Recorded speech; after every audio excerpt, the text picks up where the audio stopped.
Well, after a frontal system moved through, it has set us up for a fabulous fall weekend. We're going to have chilly nights and cool, crisp days with plenty of sunshine.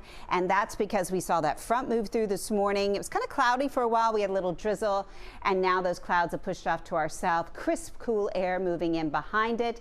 So that's going to make for a really nice weekend in the North Georgia mountains. We just picked a spot here. This is Blue Ridge as far as the temperatures go, starting out in the mid 30s on Saturday, getting into the low 60s. Just a few degrees warmer than that on Sunday, but overall unseasonably cool this weekend with that nice dry air that has settled in for everyone across North Georgia. So temperatures here in Atlanta in the mid 40s to the mid 60s on Saturday. We should be around 47 to 69 on Sunday. A couple of 10s on your barometer and 11 on Monday as temperatures get close to our seasonal average, and dry the next few days with no chance of rain in the forecast until we get to the end of the week. Few clouds moving in. Humidity will go up by the end of the week and a 30% chance of some showers and storms, but that won't happen till Friday.